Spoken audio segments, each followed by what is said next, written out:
नमस्कार, आप देख रहे हैं सत्य हिंदी का शाम 6 बजे का बुलेटिन और मैं हूं आपके साथ कृति सिंह। क्या अब केंद्रीय शिक्षा मंत्री धर्मेंद्र प्रधान इस्तीफा दे देंगे? सरकार और सीजेपी के बीच बैठक के बाद यही सवाल हर कोई पूछ रहा है।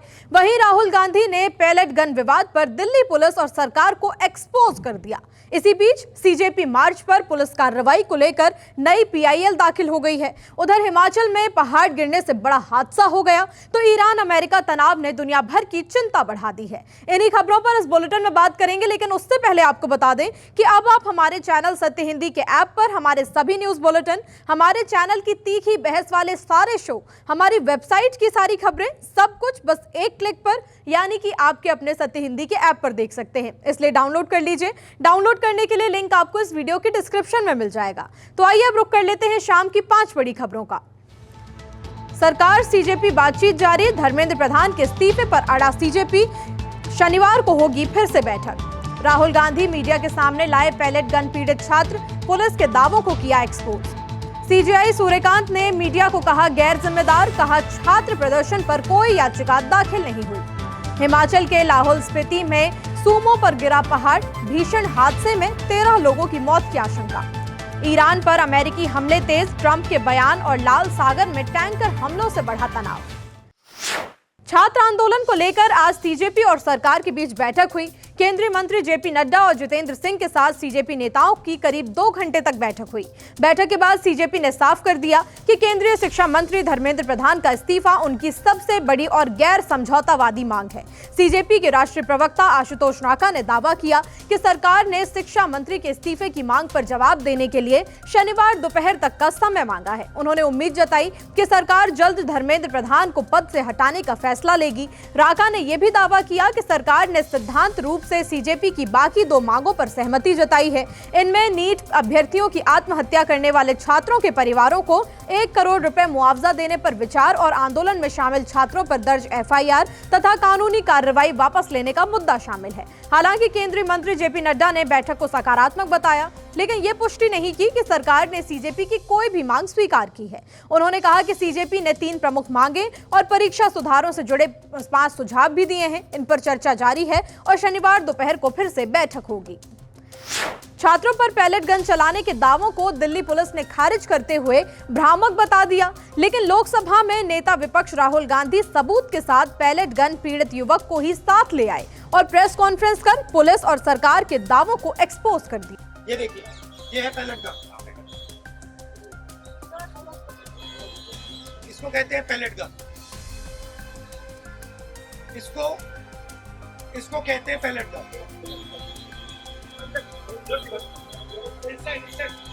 ठीक है, और इनकी आंख डैमेज हो गई है। इनकी आंख से इनको दिखाई नहीं दे रहा है। तो ये हमारे फ्यूचर है हिंदुस्तान। ऐसे हजारों युवाओं पर पैलेट गन चलाई गई है, लाठी चलाई गई है, मारा गया है, पीटा गया है। और ये क्या कर रहे हैं? पीसफुल प्रोटेस्ट कर रहे हैं। क्यों कर रहे हैं? इनका पेपर लीक हुआ। इन्होंने पुलिस का एग्जाम किया, मेहनत की, सालों मेहनत की, और फिर एक दिन इनको बताया गया कि भैया पेपर लीक हो गया है, आपके पास 60-70 लाख रुपए नहीं है, जिसके पास है वो पेपर खरीद के चला गया। आप जानो, आपका काम जानो। सीजेआई ने उन मीडिया रिपोर्टों को पूरी तरह गलत बताया है जिनमें कहा गया था कि सुप्रीम कोर्ट ने छात्रों पर पुलिस कार्रवाई के खिलाफ दायर याचिका को सुनने से इनकार कर दिया। अदालत में सीजेआई सूर्यकांत ने कहा कि ऐसी खबरें पूरी तरह झूठी हैं और मीडिया ने इस मामले में लापरवाही दिखाई है। उन्होंने साफ कहा कि सुप्रीम कोर्ट में इस मुद्दे पर कोई भी रिट याचिका दाखिल नहीं की गई है। अदालत के सामने सिर्फ एक वकील ने जंतर मंतर पर प्रदर्शन कर रहे छात्रों पर पुलिस कार्रवाई के खिलाफ सुप्रीम कोर्ट में तुरंत सुनवाई की मांग की थी। इस दौरान मामले को लेकर मौखिक यानी कि लेटर रिप्रेजेंटेशन आया था, जिसे कानूनी याचिका नहीं माना जा सकता। सीजेआई सूर्यकांत ने कहा कि जब तक नियमों के तहत कोई औपचारिक याचिका दाखिल नहीं होती, तब तक उसे सुनवाई के लिए सूचीबद्ध नहीं किया जा सकता। उन्होंने सवाल उठाया कि सिर्फ एक पत्र को रिट याचिका मानकर उस पर सुनवाई कैसे की जा सकती है। 20 जुलाई को हुए सीजेपी मार्च के दौरान पुलिस कार्रवाई को लेकर अब मामला सुप्रीम कोर्ट तक पहुंच गया है। इस मामले में एक जनहित याचिका PIL दाखिल की गई है, जिसमें पुलिस की कार्रवाई की कोर्ट की निगरानी में SIT जांच कराने की मांग की गई। याचिका में आरोप लगाया गया है कि प्रदर्शन के दौरान पुलिस ने जरूरत से ज्यादा बल का इस्तेमाल किया। इसमें महिला प्रदर्शनकारियों के साथ बदसलूकी और मारपीट करने वाले पुलिसकर्मियों के खिलाफ FIR दर्ज करने की मांग भी की गई है। याचिकाकर्ता ने संविधान के अनुच्छेद 32 के तहत सुप्रीम कोर्ट से दखल की मांग की है। याचिका में कहा गया है कि नागरिकों को शांतिपूर्ण तरीके से अपनी बात रखने का अधिकार संविधान के तहत मिला हुआ है और ऐसे प्रदर्शनों के दौरान पुलिस कार्रवाई में पारदर्शिता और जवाबदेही जरूरी है। याचिका में यह भी कहा गया कि युवाओं के मुद्दे जैसे कि बेरोजगारी, शिक्षा से जुड़ी समस्याएं और भविष्य की चिंताओं को लेकर छात्र अपनी आवाज उठा रहे हैं। ऐसे में शांतिपूर्ण प्रदर्शन के अधिकार की रक्षा करना जरूरी है। नीट UG पेपर लीक विवाद को लेकर लोकसभा में एक बार फिर से जोरदार हंगामा देखने के लिए मिला। जैसे ही दोपहर 12 बजे सदन की कार्यवाही दोबारा शुरू हुई, विपक्षी सांसदों ने शिक्षा मंत्री धर्मेंद्र प्रधान के इस्तीफे की मांग को लेकर नारेबाजी शुरू कर दी। लगातार हंगामे के चलते लोकसभा की कार्यवाही सोमवार सुबह 11 बजे तक के लिए स्थगित कर दी गई।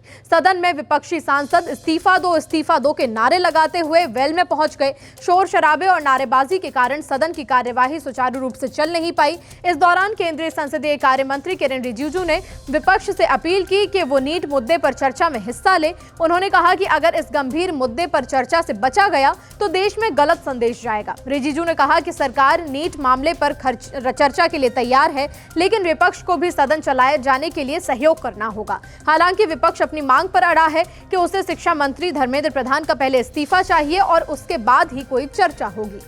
बुलेटिन में अभी आगे और भी खबरें हैं।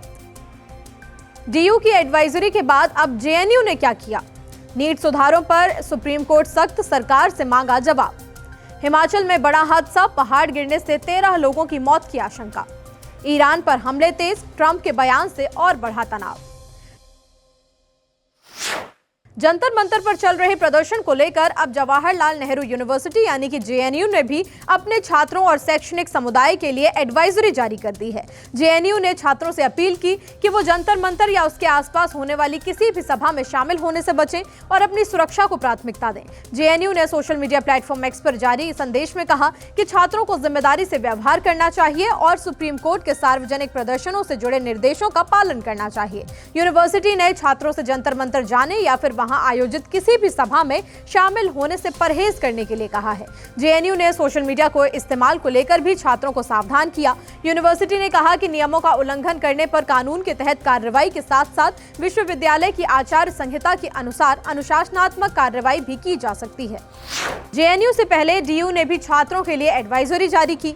दिल्ली यूनिवर्सिटी की एडवाइजरी पर लोकसभा में विपक्ष के नेता राहुल गांधी ने दिल्ली यूनिवर्सिटी पर निशाना साधते हुए कहा कि छात्रों को उनके लोकतांत्रिक अधिकारों का इस्तेमाल करने से डराया नहीं जा सकता। राहुल गांधी ने सोशल मीडिया प्लेटफॉर्म X पर लिखा कि लोकतांत्रिक अधिकारों का इस्तेमाल करने पर छात्रों को धमकाने की हिम्मत कैसे हो गई आपकी।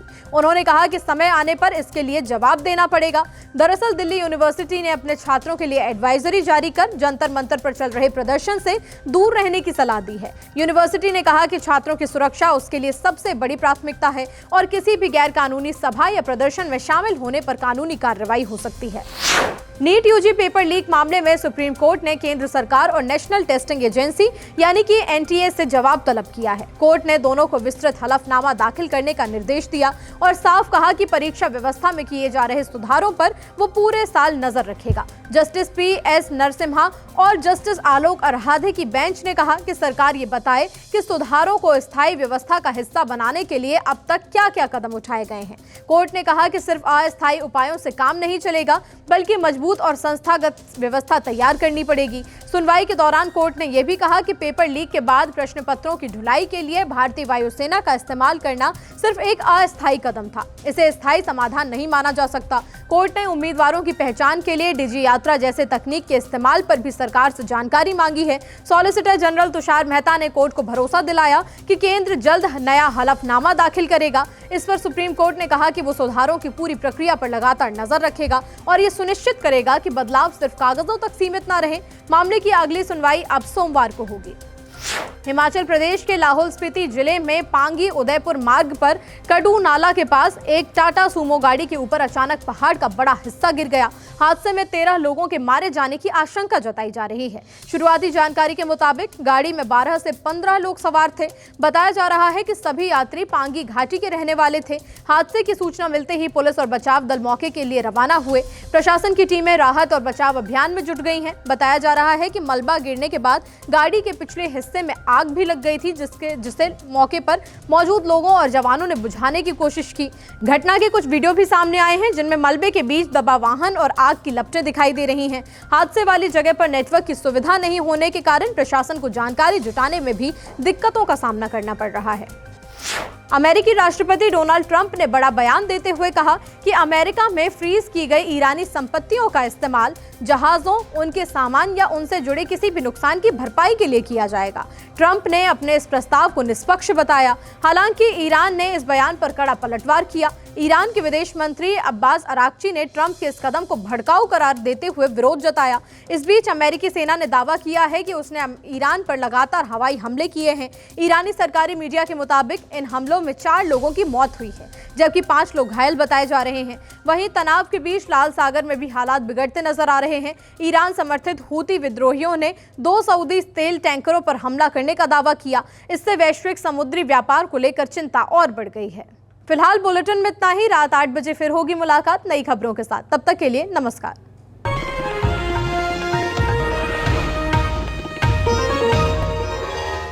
Copyright disclaimer under Section 107 of the Copyright Act 1976. Allowance is made for fair use for purposes such as criticism, comment, news reporting, scholarship, and research. Fair use is a use permitted by copyright statute that might otherwise be infringing